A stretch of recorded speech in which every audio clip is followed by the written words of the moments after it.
விட்டா ரோட்டிலேயே பெட்டு போட்டு படுத்துருவான் போல.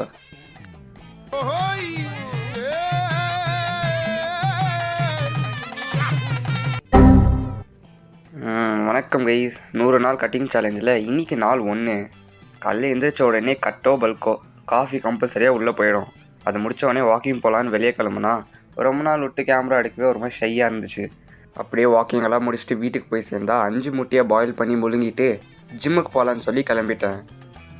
அப்புறம் நம்ம காடியை பெரட்டின்னு ஜிம்முக்கு போய் ரீச் ஆனதும் இன்றைக்கி செஸ்ட் அண்ட் ட்ரைசப் டே.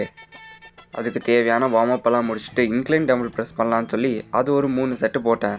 அதுக்கப்புறம் ஃப்ளாட் பெஞ்ச் ப்ரெஸ்ஸு ஸ்மித் மிஷினில் ஒரு 3 செட்டு போட்டேன். நான் நல்லா தான் பண்ணேன், ஆனால் கேமராவை தான் பாதாளத்தில் வச்சு விட்டேன். செஸ்ட்டை முடிச்சுட்டு ட்ரைசப் பண்ணலான்னு சொல்லி single arm tricep push down ஒரு 3 செட்டு, அதுக்கப்புறம் பாரில் ஒரு 3 செட்டு, இதெல்லாம் முடிச்சுட்டு ரோப் எக்ஸ்டென்ஷன் ஒரு 3 செட்டு முடிச்சுட்டு கார்டியோ பண்ணலான்னு சொல்லி மேலே கிளம்பிட்டேன். நல்லா வேர்வை சிந்தி நடந்து ஒரு 45 நிமிஷம் ட்ரெட்மில்லை முடிச்சிட்டேன்.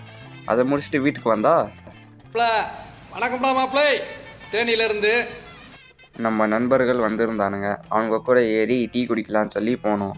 அவங்களாம் டீ குடிக்க நான் ஒரு லெமன் டீ குடிச்சிட்டு இருந்தேன். அதை முடிச்சுட்டு கோவிந்தனுக்கு பெட்டு வாங்கினா ரோட்லேருந்து வீட்டு வரைக்கும் நான் தான் தலைமையில் வச்சு எத்தனை வருவேன்னு சொல்லிட்டு இருந்தான்.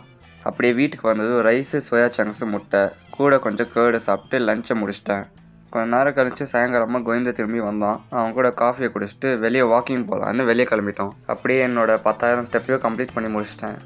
அடுத்த ஒரு வாரத்துக்கு 1800 கேலரி தான் சாப்பிட்ணும். அப்படியே நாளைக்கு வீடியோவில் பார்க்கலாம். நன்றி.